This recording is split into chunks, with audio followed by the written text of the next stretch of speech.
अस्सलाम वालेकुम, नमस्कार, सत श्री अकाल एंड गुड इवनिंग। आप देख रहे हैं पॉइंट ऑफ व्यू और हमें जी ज्वाइन किया है रोहित शर्मा जी ने। और रोहित जो है वो जर्नलिस्ट भी हैं और अपना ज़बरदस्त यूट्यूब चैनल भी है। बहुत शुक्रिया रोहित जी। सबसे पहले नमस्कार बताइए आप नमस्कार। खा क्या रहे हैं? खा क्या रहे हैं मुझे ये बताइए पहले। आज मैडम हमने खाते पीते ही शो करना है क्योंकि अच्छा, एक्चुअली हुआ क्या कि मैं थोड़ा बिजी था सुबह से, तो ऐसे ही मूड किया, बीकानेरी भुजिया खा रहा था बैठ के और चाय पी रहा था, हेज द टी। तो मैं मूड जूस किया कि शो करना है। वाओ, जूस मतलब और जूस इज बिस्किट्स भी रखे। मैं आज ये बिस्किट्स भी खाने वाली हूँ शो में और अच्छा मैं चॉकलेट्स भी खाने वाली हूँ शो में। अच्छा। इतना इतना इतना मतलब इतना, ये तो कुकरी शो में नहीं होता इतना खाना जितना हम लोग लेके बैठ गए। हमने सोचा आज थोड़ा हल्का फुल्का शो करते हैं। वैसे तो खैर हल्का फुल्का इसलिए नहीं है कि आज हम जो बात करने लगे हैं जी, दो लोग पकड़े गए हैं, दो टेररिस्ट इनफैक्ट। एक तो दिल्ली से ये कोई है मोहम्मद अशरफ शायद, और नाम बताया जा रहा है जो मैंने सोशल मीडिया और टीवी पे देखा। और ये दिल्ली में कोई मेरे ख्याल 15 साल से रह रहे थे। कोई किसी को पता ही नहीं कि या कौन है कौन नहीं है। इनके बारे में आपसे पूछेंगे। और एक ये कश्मीर में कोई पकड़ा गया, उसको ऐसे यार ऐसे कुत्तों की तरह कौन मारता है बेचारे को। इतना मारा है आप लोगों ने कि अगर ये कहीं का भी होगा ये बता देगा, जो कहेंगे कहेगा कि हाँ मैं पाकिस्तान से हूँ, हाँ मैं अमेरिकन हूँ, कुछ भी कह देगा। बता इतना तो हमारी पुलिस मारती है, हमारी पुलिस इतना मारती है, किसी को पकड़ लेती है ना तो उसको मार मार के ऐसे कचूमर निकालती है जैसे इसका निकला हुआ है। तो आप लोगों ने इतना तो पहले इसको पीटा है। चले खैर कोई बात नहीं, अच्छा ही किया। दो मेरी तरफ से भी कान के नीचे दो जमा दिएगा। लेकिन ये सब हो क्या रहा है रोहित जी, ये बताइए। देखिए, एक एक फिलॉसफी लेके आया था अलकायदा के स्लीपर सेल की, कि आप जाएं और वहां जा करके आप बैठ जाएं और आराम से किसी स्कूल या कॉलेज में एडमिशन ले लें और वहां पे पढ़ते रहें आराम से। जब हमें जरूरत पड़ेगी हम आपको एक्टिवेट कर लेंगे। तो ये जो दिल्ली में पकड़े गए जनाब 15-16 साल से यहाँ रह रहे थे, इन्होंने यहाँ पर लक्ष्मी नगर है एक दिल्ली का सबर्ब, मतलब जमुना पार, एक दिल्ली के एकदम ना, एकदम सेंटर से नहीं, मतलब दिल्ली के बीच में से यमुना निकलती है। यमुना के साथ ही लाल किला, पुरानी दिल्ली जिसे, जो कि शाहजहां के जमाने की है, जिसे शाहजहानाबाद बोलते थे उस समय, वो यमुना के साथ से निकलती। तो यमुना का ईस्टर्न जो कॉर्नर है, उसके साइड जो जमीन पड़ती है उसको बोलते हैं ईस्ट दिल्ली। तो उस एरिया, वहां पे एक लक्ष्मी नगर एरिया है। लक्ष्मी नगर कुछ ऐसा एरिया है कि मींस वो सब मिडिल क्लास लोग हैं और कुछ इस तरीके के वहां पे बिजनेसमैन भी हैं, जॉब करने वाले भी हैं लोग वहां पे आराम से। मींस मार्केट ही सामने है, क्लिनिक भी सामने है, डॉक्टर भी। थोड़ा कंजेस्टेड एरिया हो जरूर है, लेकिन वहां पे सब कुछ अवेलेबिलिटी आपको विद इन 1 किलोमीटर मिल जाती है। और वो बड़ा एरिया है, तो उस एरिया में जितना आप जाएंगे आगे, डीप रोड जितना डीप जाते जाएंगे, उतना आपको वो अवेलेबिलिटी 1 किलोमीटर में मिलेगी। आपको कचौड़ी खानी है, समोसा खाना है, वो भी 1 ही किलोमीटर के अंदर अरे मिल जाएगा। आपने कचौरी का नाम लिया, मैं आपको बीच में ही रोक दूंगी।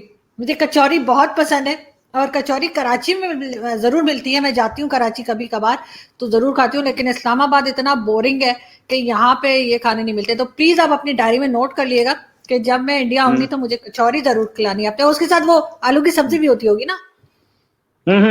आलू की सब्जी भी होती है उसके साथ। और सही इनफैक्ट सही सही। कचौ हम्म। कचौड़ी बनाने की इंस्टेंट मिक्सचर भी आता है यहाँ पे। उसको आप अच्छा। डालिए और सीधे इंस्टेंट मिक्सचर यहाँ पे बहुत सारे अच्छे आने लगे हैं। बड़े बड़े हर चीज का एक इंस्टेंट मिक्स। और और आजकल वैसे ही एक बनता है, वैसे ही बनता है जैसे जैसे नॉर्मली हमें बिल्कुल बाहर वैसा ही मिलता बनता है। है। अच्छा। एग्जैक्टली वैसा ही बनता है, बस वो प्रैक्टिस की बात है। जितना प्रैक्टिस करेंगे उतना वो बेटर बनेगा। तो जहां तक बात यह है कि इन जनाब ने मकान भी खरीद लिया था, यहाँ पे कई साल से रह रहे थे। एंड देन सडनली जब दिल्ली पुलिस की इलेक्ट्रॉनिक सर्वेलेंस ने बताया कि ये जनाब जो है कुछ गड़बड़ करने वाले हैं, और दिल्ली पुलिस ने रेड मारी, तो उसमें AK-47 निकली, बंदूकें गोलियां निकली, फेक आईडी निकली, और इन्होंने बताया कि फेक आईडी मैंने बनवाई थी। तो हो गया। और दूसरा, वो जो कश्मीर वाले साहब हैं, वो तो काफी टाइम से इन चीजों में मुलव्वस थे। खैर मतलब मारा पीटा। अब वो मारना पीटना तो भैया उसके बिना तो कोई बोलता नहीं है कि मैं कुछ काम करने आया था। तो पुलिस का अपना तरीका होता है। लेकिन रोहित जी, ये जो दिल्ली से पकड़ा गया, खैर कश्मीर वाला तो मुझे जो यही लगा कि अक्सर यहाँ से वहां, वहां से यहाँ कुछ होता रहता है, पकड़े जाते रहते हैं, लेकिन सीरियस इशू जो है वो दिल्ली वाला था, जो 15 साल से वहां पे रह रहा था और किसी को पता नहीं लगा, मोहल्ले वालों को जो साथ में नेबर्स थे उनको, और इतने दिन, मतलब इसने, मेरे ख्याल इसने शादी भी की थी वहां किसी इंडियन के साथ, और मतलब रिश्ता भी मिल गया ऐसे, मतलब लोगों ने शादियां भी कर दी, और कोई नहीं जानता कि कौन है कौन नहीं है। यार मेरा इयरिंग गिर गया, नहीं सॉरी इयरिंग नहीं, मेरे ईयरफोन गिर गया, एक मिनट। हाँ तो मुझे लगा इयरिंग गिर गया, मेरा एक दफा इयरिंग भी गिर गया था शो के अंदर, और सारी ऑडियंस शुरू हो गई आपका इयरिंग गिर गया, तो मुझे अभी लगा ऐसा हुआ। अच्छा खैर, तो वो ये कि लोगों ने रिश्ता भी दे दिया, शादी भी हो गई, मतलब अब मुझे लग रहा है लोग इतने लापरवाह कैसे हो सकते हैं कि आप किसी को जानते नहीं। हमारे यहाँ तो कोई शादी होने जा रही हो तो हम तो मतलब जिसे कहते हैं ना कि अगले जन्म तक के रिश्तेदार जो है ना वो हमारे यहाँ ढूंढे जाते हैं कि कौन था, कौन है, कौन नहीं है। तो इतनी लापरवाही कैसे हुई आपकी गवर्नमेंट से, आपके लोगों से जो वहां रहते हैं? नहीं, इसमें लापरवाही की बात नहीं है। देखिए, पहली चीज तो ये कि दिल्ली एक ऐसी जगह है ना जहां पर इतने इमिग्रेंट्स हैं। एक साइड उत्तर प्रदेश पड़ता है, 22 करोड़ की, अब तो कहते हैं 24 करोड़ की पॉपुलेशन उसकी। अगर यूपी एक अलग, उत्तर प्रदेश एक अलग कंट्री होता तो 5th लार्जेस्ट पॉपुलेशन होती उसकी वर्ल्ड में। अमेरिका, चाइना, इंडिया, अमेरिका और इंडोनेशिया के बाद 5th लार्जेस्ट पॉपुलेशन थी उसकी। तो आप सोच लीजिए कितना बड़ा है। और आप ट्रेन में यहां से बैठे ना, तो ट्रेन आप रात में बैठिए, सुबह उठेंगे तब भी आप यूपी ही क्रॉस कर रहे होंगे, इतना बड़ा ट्रेन, इतना बड़ा यूपी है। एक साइड हरियाणा है और एक साइड हरियाणा से थोड़ा सा आगे पंजाब और राजस्थान और मध्य प्रदेश। यहां से लोग आते हैं यहाँ पे अपनी जॉब ढूंढने, काम करने।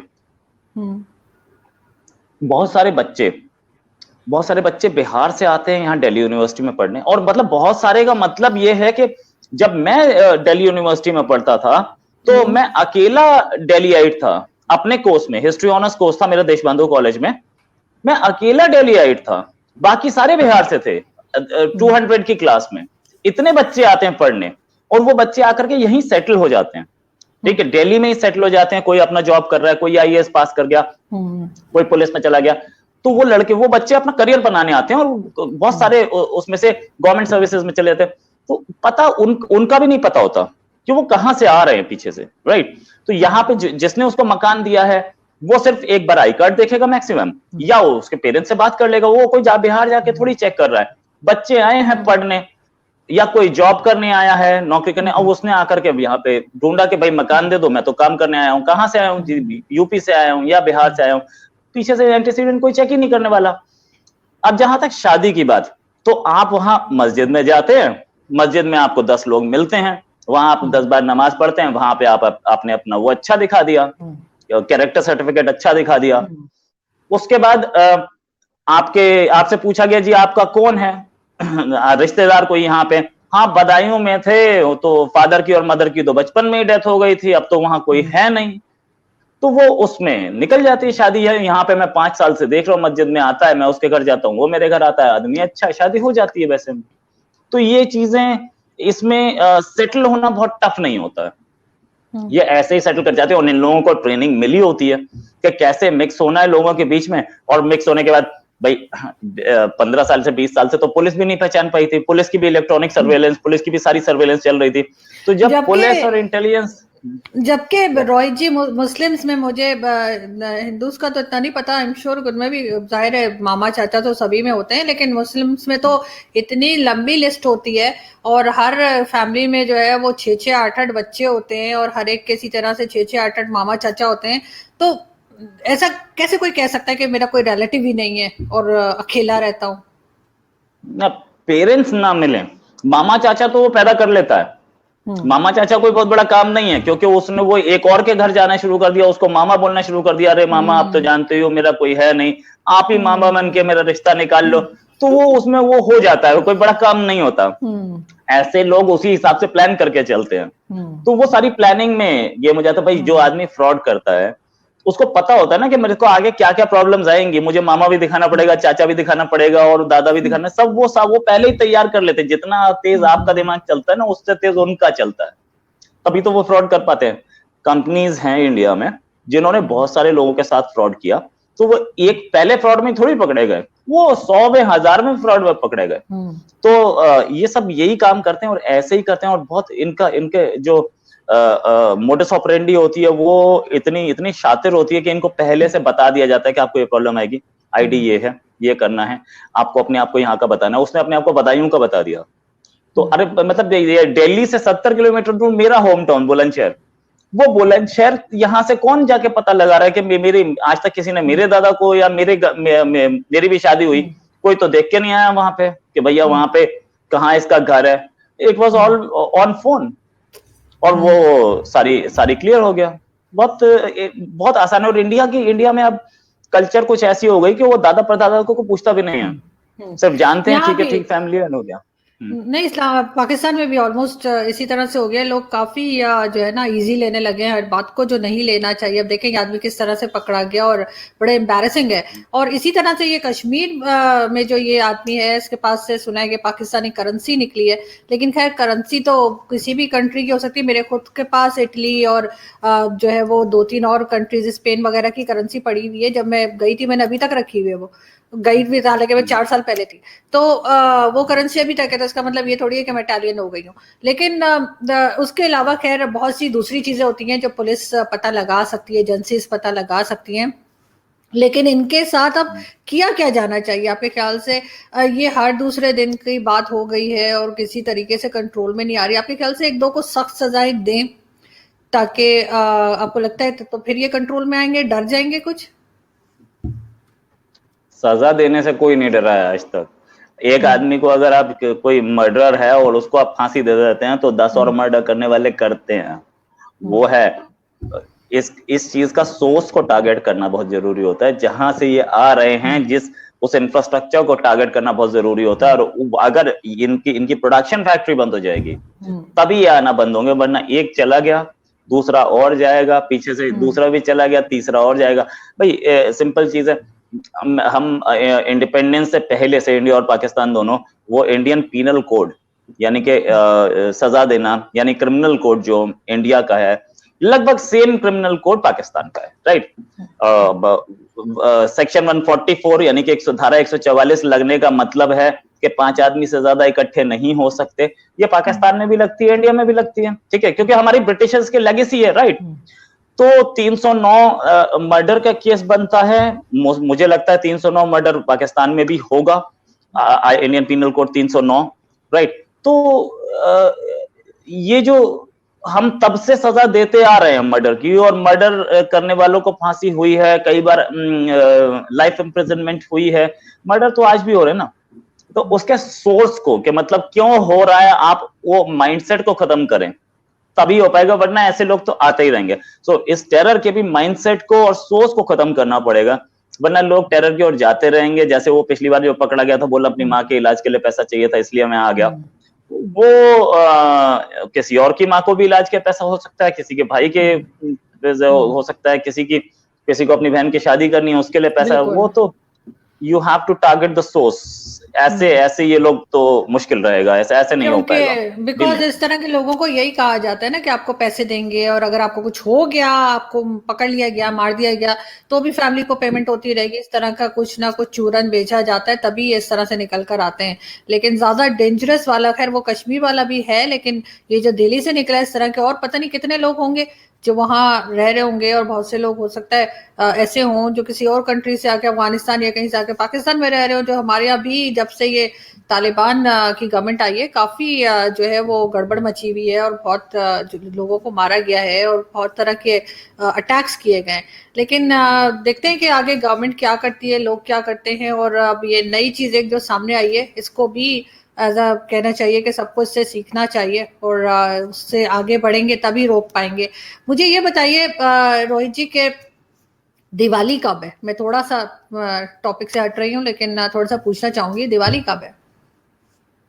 दिवाली जो है, दशहरा अभी आने वाला है 14 तारीख का, और दिवाली उसके शार्प 20 दिन बाद आती है। और और दूसरी चीज कि ये दिवाली 4 नवंबर की, इनफैक्ट दिवाली 4 नवंबर, और दिवाली जैसे ही आएगी आपको पता चल जाएगा दशहरा खत्म हुआ, उसके बाद इनफैक्ट अभी नवरात्रों से शुरू हो जाता है, नवरात्रों से दिवाली तक, द एंटायर 1 मंथ पीरियड। ये जो है इंडियन इंडस्ट्री के लिए बहुत बम्पर हार्वेस्ट पीरियड होता है। 30% ऑफ द ईयर सेल यहीं से आती है, चाहे वो आप फ्रिज ले लीजिए या टीवी ले लीजिए, कार ले लीजिए, कंज्यूमर ड्यूरेबल्स हो या किसी भी चीज की, मैट्रेस हो, बेड हो, 30% सेल। और इसी टाइम पे एड्स बढ़ जाते हैं, वो चाहे एड टीवी पे हो या न्यूज़पेपर में हो, यूट्यूब पे हो, कहीं पे भी। एडवर्टाइजिंग का जो रेवेन्यू है वो 20% बढ़ जाता है, 30-40% तक ऊपर चला जाता है इस समय। कभी कभी तो ऐसा होता है कि डबल से ऊपर। मैं बिल्कुल, क्योंकि मैंने भी कल चेक किया था तो वो 4 नवंबर ही शायद आ रही थी ना, 4 नवंबर। क्योंकि मैंने जैसे पहले बताया था अपने एक शो में कि मैं हमेशा से, मेरे बचपन से, यानी मेरी मदर हमेशा से दिए जो है ना, हम लोग जो एंट्रेंस डोर है ना उसके ऊपर रखते हैं। तो खैर मैंने ऑनलाइन भी ऑर्डर कर दिए अभी, तो दिए मेरा ख्याल है संडे मंडे तक मुझे मिल जाएंगे। और मैं यही देख रही थी कि उससे पहले तो नहीं। और ये देखें, ये मैंने एक लिया है, 2 लिया इनफैक्ट, ये इसमें अच्छा पेस्ट हुए हुए, इसके साथ ही बने हुए ये भी ना दिए। राइट। तो इसको क्या पेंट करूं या ऐसे ही सही है? नहीं ऐसे ही ठीक है, आप पेंट भी कर सकती हैं, जब फ्री टाइम हो तो पेंट भी कर लीजिए या ना? नहीं तो ऐसे भी ठीक है ना? हाँ बिल्कुल, राइट। तो ये मैंने लिए आज, ये मैंने लिए आज ना। इस्लामाबाद में वैसे कुछ नहीं मिलता, इस्लामाबाद एक बहुत ही बोरिंग सिटी है जहाँ मैं रहती हूँ। कराची होता तो इससे कहीं अच्छे मिले होते हैं। तो ये मैंने 2 लिए, मैंने कहा डोर के लिए। बाकी मैंने ऑनलाइन ऑर्डर किया था तो मुझे थोड़ा शक था ऑनलाइन वालों के ऊपर कि पता नहीं क्या चीज ला के देंगे, यूजुअली हम मार्केट से ही ले आते हैं। तो ये मैंने ला के रखा। और मैंने 2 ड्रेस भी और ऑनलाइन ऑर्डर कर दिए। मैंने कहा चलो ड्रेस भी आ जाएंगे। तो ये कि मैंने सोचा आपसे पूछूं। तो मुझे ये बताइए कि दिवाली की और क्या होता है, मतलब फेस्टिवल कैसे मनाया जाता है दिवाली का, थोड़ा सा अभी से थोड़ा सा, क्योंकि हमारे यहाँ तो हिंदू आपको पता है कि बहुत कम रह गए। हमने सबको मुसलमान बना दिया, सबको कलमा पढ़ा दिया या फिर भगा दिया। तो जो थोड़े बहुत रह गए वो बेचारे छुप छुप के वो अपना कुछ फेस्टिवल मना लेते हैं और फिर पिक्चर्स हम लगा देते हैं वैसे बड़े शौक से कि जी देखिए हमारे यहाँ दिवाली मनाई जा रही है, हमारे यहाँ होली मनाई जा रही है। लेकिन हमने असल में अपनी माइनॉरिटी का क्या हाल कर रखा है वो हमें पता है, अब तो दुनिया को पता लग गया। तो मुझे ये बताइए कि क्या फेस्टिवल में और क्या होता है। और क्योंकि जाहिर है हम अभी बड़ी टेंस बातें कर रहे थे, ये जो चल रही हैं कि कोई पकड़ा जा रहा है, कभी कोई पकड़ा जा रहा है। उसमें एक चीज और है फेस्टिवल के अलावा, ये कि आज एक चैनल पे मैं गई थी, वहां पे ये बात भी की जा रही थी जो हमारे यहाँ भी होता है कि जैसे ईद है या बकरा ईद है या दूसरी ईद है या कोई भी फेस्टिवल अगर होता है, और फेस्टिवल के अलावा भी जो चीजें होती है जैसे मुहर्रम वगैरह, तो उसमें थ्रेट्स बहुत आती है। उसमें कई जगह पे हाई अलर्ट होता है और जो है वो बहुत ज्यादा पुलिस खड़ी की जाती है। कभी कभी फौज को भी खड़ा कर दिया जाता है कि जी कुछ ना कुछ कहीं ना कहीं से आया होता है कि जी अटैक होगा या कुछ होगा। ये मैं इंडिया पाकिस्तान अटैक की बात नहीं कर रही, ये मैं बात कर रही हूँ जो टेरर अटैक्स की। तो इसी तरह की बात अभी हम एक चैनल पे थे, वहां पे हो रही थी। वो कह रहे थे कि कश्मीर में कहा गया है कि इस तरह के अटैक्स हो सकते हैं दिवाली के टाइम पे और ईद के टाइम पे, क्योंकि आगे जो है वो ईद भी आनी है तो न्यू ईयर भी आना है। तो कुछ भी यानी जो भी फेस्टिवल, यानी किसी को कोई हंसता बोलता खुश लोग देख नहीं पा रहे। तो आपको लगता है कि इस तरह के कोई थ्रेट्स आ सकती हैं?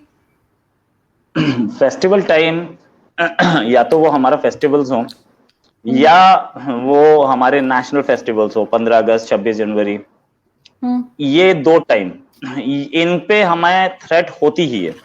और इंटेलिजेंस के इनपुट्स आते ही हैं कि ऐसे अटैक हो सकता है। ये जो लक्ष्मी नगर वाला अरेस्ट है ये उसी इनपुट पे हुआ है। मतलब इनफैक्ट इंटेलिजेंस के टाइम पे सारी की सारी जो इसके टाइम पे फेस्टिवल टाइम पे सारी की सारी हमारी एजेंसीज वो उस पे उनकी मॉनिटरिंग पीक पे होती है, तो बहुत सारी चीजें वो कैच करते हैं। ये होता है। एंड देन दिवाली कब आ रही है, इसका एक बड़ा अच्छा पैरामीटर है। हम जब न्यूज चैनल में काम करते थे तब की बात है कि जब आपका एक बुलेटिन होता है हाफ एन आवर का, जिसमें 5 मिनट 7 मिनट का एड है, तो मतलब आपका नॉर्मल टाइम चल रहा है। जब आपका एड वो 15 मिनट 20 मिनट हो जाए तो इसका मतलब दिवाली टाइम आ गया। आप न्यूज 10 मिनट के दिखा रहे हैं और एड 20 मिनट चल रहा है, दैट मींस दिवाली टाइम आ गया है। तो बुलेटिन ही छोटे हो जाते हैं, न्यूज कम ले पाते हो आप, आधे टाइम एड चल रहा होता है। वो चीज। और जहां तक बात दिवाली की, तो दिवाली में एक चीज होती है, दिवाली में एक तो पूजा होती है, घर की लाइटिंग होती है। दिवाली का वो क्या है, what is significance and why Diwali is celebrated? Ramayana हुई थी, रामायण में लंका के, श्रीलंका के उस समय राजा कहते थे, लंका नरेश, रावण को मार के भगवान राम वापस आए थे। तो दशहरे वाले दिन मारा था और दिवाली वाले दिन वापस अयोध्या पहुंचे, तो 20 दिन का गैप है बीच में। तो वो 20 दिन वो, हालांकि बोला जाता है वो पुष्पक विमान से आए थे, प्लेन का उस समय ये एयरफोर्स और एयरवेज का कॉन्सेप्ट नहीं था, लेकिन वो उसमें मेंशन्ड है कि वो उस समय उस समय विमान था रावण के पास, पुष्पक विमान, और कुछ इस तरीके का विमान था जिसमें जो कि बड़ी स्पीड से चलता था। लेकिन क्योंकि वो बीच में कई जगह से आए थे, किष्किंधा से आए थे और दूसरी जगह जहां पे बहुत सारे लोगों से मिले थे, उन्हें हेल्प की थी, डायरेक्शंस में फौज लेने में हेल्प की थी, तो वो सबसे मिलते हुए आए थे। 20 दिन उनके वहां लगे थे, अयोध्या पहुंचे थे दिवाली वाले दिन, तो उस दिन को सेलिब्रेट किया जाता है। और उस दिन के लिए दिए जलाए जाते हैं, पूजा होती है रात के टाइम पे, सूरज ढलने के बाद। और ये बात अल्लामा इकबाल ने भी अपने उसमें लिखी थी, जहां पे उन्होंने इमाम हिंद बोला है कि वेस्ट की सुबह से ज्यादा रोशन है शाम हिंद। तो वो अल्लामा इकबाल ने भी इसको मेंशन किया कि भाई हमारी जो हिंदुस्तान की शाम है वो उधर की सुबह से भी ज्यादा रोशन होती। तो दिवाली का ये सिग्निफिकेंस है। दिवाली एंड होली दोनों सबसे बड़े फेस्टिवल्स में से एक है। इसमें मिठाइयां एक्सचेंज का एक बहुत वो है। और पुराने जमाने मतलब आज से 40 साल पहले, 50 साल पहले एक थाली जाती थी जिसमें खील होती थी, बताशे होते थे, खिलौने होते थे। खिलौने मीन्स वो चीनी के बने होते थे खिलौने, वो और बहुत सारी तरीके की मिठाइयां एक के घर गई और फिर वहां से मिठाई आई। तो ये एक्सचेंज आज भी चलता है। उस दिन पूरी या सब्जी जरूर बननी है और उस दिन मतलब खाना मीठा भी बनेगा, मतलब वो पूरी पक्का खाना जिसे बोलते हैं ना, तला हुआ, वो बनना है, वो जरूरी है। वो डे टाइम में बन जाए, शाम के टाइम पे बन जाए, लेकिन उस दिन ये रोटी नहीं बनेगी, उसे पका हुआ खाना बनेगा जरूरी। उसके साथ मिठाई होगी। और क्या होगा, होली पे भी यही होता है, बनता है। होली पे इनफैक्ट हमारे यहाँ होली पे भांग का बहुत ज्यादा वो होता है, भांग ज्यादा ली जाती है। लेकिन होली पे भी गोलगप्पे, ये वो, इन सब का बड़ा वो होता है। तो दिवाली इज दैट, रात देर रात तक चलती है। आजकल थोड़ा पॉल्यूशन फ्री दिवाली का रिवाज है ना। तो मेरे सगे भाई का बेटा जो है वो भी 10th में है, वो हर साल मुझसे पटाखे लेने आता था। अभी पिछले 2 साल से वो नहीं आया है। द रीजन बीइंग कि उसके टीचर ने उसे समझा दिया कि उससे पॉल्यूशन बहुत होता है, पटाखे नहीं लेने हैं। वरना वो हर साल आता था लेने और वो लेके जाता था, और वो पूरा उसकी दिवाली 1 हफ्ता चलती थी। वो 1 हफ्ते तक लगातार, दिवाली वाले दिन तक लगातार हर रात वो पटाखे जलाते थे और अपने उसके पूरी सोसाइटी के सारे बच्चे आ जाते थे। नहीं, हमारे यहाँ भी मना है और गवर्नमेंट ने भी रोक लगा रखी है कि पटाखे ना चले जाएं, लेकिन चलाए जाए। लेकिन फिर भी खैर कहीं ना कहीं से लोग ले लेते हैं, और कभी 14 अगस्त को और कभी कोई न्यू ईयर पे, स्पेशली न्यू ईयर नाइट पे बहुत ज्यादा पटाखों की आवाजें आती हैं। लेकिन बिल्कुल मेरे घर में भी यही होता था कि हमेशा से, बल्कि होता है कि ये चराग जैसे मैंने आपको देखा इस तरह के, ये जो है ना, एंट्रेंस डोर पे दोनों तरफ रखे जाएंगे और बिल्कुल खाने बनते हैं। और ज्यादा सब्जी ही होती है, क्योंकि खैर मेरी मदर तो सब्जी ही खाया करती थी। तो बिकॉज उन्होंने कहा वो बीफ वगैरह कुछ नहीं खाती थी। हाँ, फिश खाती थी शौक से, फिश और जो है ना वो वेजिटेबल्स। तो वो हमारे यहाँ बनता है। मिठाइयाँ पहले खैर मेरी मदर थी तो बहुत हलवे, हर तरह के, पता नहीं कौन कौन से हलवे, चने की दाल का हलवा, सूजी का हलवा, ये हलवा वो हलवा। अब ये कि मुझे इतने हलवे शलवे बनाने नहीं आते। मैं मतलब खीर बना लेती हूँ, मगर खीर मैं अच्छी बना लेती हूँ। ओके। तो और वो असली वाली खीर ना, वो जो चावल के साथ बनाते हैं ना, चावल भिगो के, वो वाली। तो वो होपफुली वो बनाऊंगी। और आपसे खैर आगे भी बात होती रहेगी, और आप हमें फेस्टिवल की भी हम बात करते रहेंगे, ताकि लोग थोड़ा टेंशन कम लें। आजकल लाइफ में टेंशन बहुत हो गई है।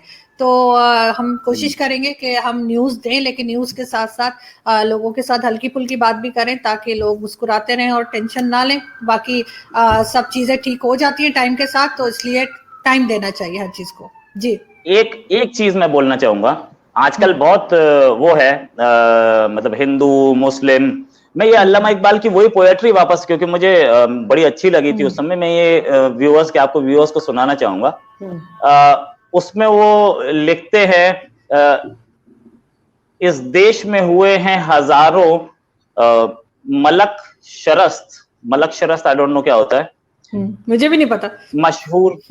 मशहूर जिनके दम से है दरिया में नाम हिंद, है राम के वजूद पर, ये अल्लामा इकबाल बोल रहे हैं, है राम के वजूद पर हिंदुस्तान को नाम, अहले नजर समझते हैं उसे इमाम हिंद, एजाज इस चिराग हिदायत का है यही, रोशन तर अज सहर है जमाने में शाम हिंद।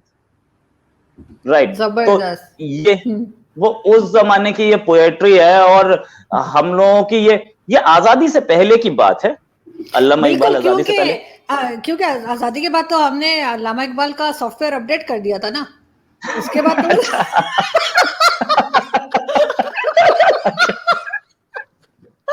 तो हमने उन्हें नॉर्दर्न एरियाज की सैर भी करा दी थी, उनका सॉफ्टवेयर अपडेट भी कर दिया था, तो उसके बाद वो आपको ऐसा कुछ बोलते नजर नहीं आए। तो इसलिए ये जरूर ये आजादी से या ये 1947 से पहले की बात होगी जब वो इस तरह की बातें किया करते थे। बाद में तो वो जी बैगी बातें करते थे। तो लेकिन ये है कि बिल्कुल उससे पहले की शायरी उनकी अलग है, और 47 के बाद की शायरी उनकी बिल्कुल ही डिफरेंट है। लेकिन खैर बहुत खूबसूरत शायरी है, और बहुत से शायर ऐसे हैं जो कि पाकिस्तान से भी और भारत से भी जो लोगों को बहुत पसंद है। जैसे हमारे यहाँ से फैज अहमद फैज साहब बहुत बहुत मशहूर हैं, और उनको बहुत लोग सुनते हैं। और इंडिया से मुझे गुलजार साहब से मिलने का बहुत शौक है। आई विश के मैं उनसे कभी कांटेक्ट कर पाऊं और अपने शो में बुला पाऊं। जी, एक चीज आप जानती हैं गुलजार साहब के बारे में? गुलजार साहब मुस्लिम नहीं है। पता है मुझे। अच्छा, पता है? इंडिया में 90% लोगों को नहीं पता। उनका असली नाम संपूर्ण सिंह कालरा है। वो सिख हैं, बाय रिलीजन वो सिख हैं। वो सिख है, एग्जैक्टली मुझे पता है। वो तो उनका लिखने का नाम गुलजार उन्होंने रखा है। हाँ, वो पेन नेम है उनका, गुलजार। और ये अल्लामा इकबाल ने इसके आगे की लाइन और भी अच्छी है। तलवार का धनी था, शुजात में फर्क था, पाकीज़गी में जोश मोहब्बत में फर्क था। ये भगवान राम के लिए लिखते हैं वो। तो उन्होंने, अच्छा, अल्लामा इकबाल का वो सारे जहां से अच्छा, अगर आपने पढ़ा हो, उसमें एक लाइन एंड में वो लिखते हैं, वो एक लाइन कहीं गाई नहीं जाती है, कहीं अब बोली भी नहीं जाती है। वो है, यूनान मिस्र रोमा सब मिट गए जहां से, अब तक मगर है बाकी नामो निशान हमारा। कुछ बात है कि हस्ती मिटती नहीं हमारी, सदियों रहा है दुश्मन दौरे जहां हमारा। तो ये भी अल्लामा इकबाल का ये। लेकिन आजकल क्या आलम है, आजकल हम लोग अल्लामा इकबाल को छोड़ के पता नहीं किस किस को फॉलो कर रहे हैं। ये शायरी हम लोगों की है, और हम लोग ही नहीं पढ़ रहे उसे आजकल। नहीं, बिल्कुल वाकई में। और ऐसा नहीं होना चाहिए। हमें उन सब लोगों को याद भी रखना चाहिए, और अच्छा, जिसने भी अच्छा लिखा हो उसे पढ़ना भी चाहिए जरूर। वरना आजकल तो खैर शायरी इस तरह की आती ही नहीं है। आपको पता है कि आजकल तो वो मैं कहूँ तो साला कैरेक्टर ढीला है, उस किस्म की शायरी आ रही है। तो फिर कौन सुनेगा? कौन सुनेगा? हमें याद भी नहीं रहती। वरना आप देखें पुराने गाने हमें कितना याद रहते हैं। मतलब जैसे कोई 60s का, 70s का, इवन 50s के गाने जो दिलीप कुमार साहब और देवानंद साहब के थे, वो अगर कभी आ रहे हो टीवी पे तो हमें सारे वो गाने याद हो जाते हैं। लेकिन जो नए सॉन्ग्स हैं वो हार्डली हमें, शायद ही कोई सॉन्ग ऐसा जो पूरा याद होता हो। उस पे जरूर कुछ ना कुछ जो है वो उसकी शायरी के ऊपर भी है बात, लेकिन साथ ही शायद इस वजह से भी कि हर वक्त ही सुनते रहते हैं तो फिर वो मजा नहीं रहता जो पहले होता था ना। लोग कहते हैं ना, मेरी मदर कहती थी कि पहले इंतजार किया करती थी वो कि जी रेडियो पे जो है वो कोई सॉन्ग आएगा तो वो सुनेंगे वो लोग। तो अब ये कि जब मर्जी लगा लो। लेकिन ये कि फिर भी वो एक अलग चीज है। लेकिन फिर भी मुझे ये लगता है कि अब नए जो सॉन्ग्स आ रहे हैं या नए जो शायर आ रहे हैं, उनकी जो शायरी है और उनके जो सॉन्ग्स हैं उसमें वो दम नहीं है जो पहले हुआ करता था। पहले आप देखें कितनी खूबसूरत शायरी होती थी। जैसे मैंने कहा 50s, 60s, 70s, even 80s तक। ये मामला खराब हुआ है 90s के बाद जाकर। और अब तो इंडिया में इसके लिए भप्पी लाहिरी को ब्लेम किया जाता है। But I don't know Bappida ने क्या किया, वो कोई यहाँ कोई वहां, आहा नाचे नाचे, वो पूरा हाँ। ट्रेंड बप्पी लहरी जी ने स्टार्ट किया था। अब खैर और बप्पी जैसे लहरी वो जी था का भी ना, अपना वो एक क्या फैन वो, था। और इसी तरीके से वो उनका नाम म्यूजिशियन का मुझे याद है ना, अन्नू मलिक नहीं, अन्नू मलिक नहीं, वो अनु मलिक, मलिक। अनु मलिक ही नाम है अनु या मलिक, कुछ अनु और। मलिक हाँ नाम है। हाँ, वो जिन्होंने बनाया कि ऊंची है बिल्डिंग, लिफ्ट तेरी बंद है। हाँ राइट राइट। वो गाना बहुत मजे का है, लेकिन वो मुझे अजीब सा लगता है, तो ना वो मतलब वैसे सुनने में मजे का है, ड्राइविंग कर रहे हो ना तो फिर वो अजीब, लेकिन वैसे वो अजीब सा है। मतलब हमारे यहाँ इस तरह के सॉन्ग्स चलते हैं जब डांस पार्टी वगैरह होती है ना पाकिस्तान में। पाकिस्तान में भी डांस पार्टीज होती हैं, मैं ये बता दूं आपको, नेक्स्ट टाइम कोई अच्छा। होगी तो मैं पिक्चर्स भी भेजूंगी आपको। तो उसमें इस तरह के जो होते हैं ना डीजे वीजे, उस तरह के म्यूजिक चला रहे होते हैं ना, तो वो हम्म। तब इस तरह के सॉन्ग्स चलते हैं। अदरवाइज जो है ना, वो लोग ज्यादा पुराने गाने ही सुनने पसंद करते हैं, नए गाने उस वक्त चलते हैं इस टाइप के ना, मिक्स किस्म के। या thank you so much Roy ji कि आपने ज्वाइन किया, आई होप कि जल्दी आपसे फिर मिलेंगे। अपना बहुत सारा ख्याल रखिएगा। Thank you. ओके, नमस्कार, थैंक्स। Thank you. थैंक्स।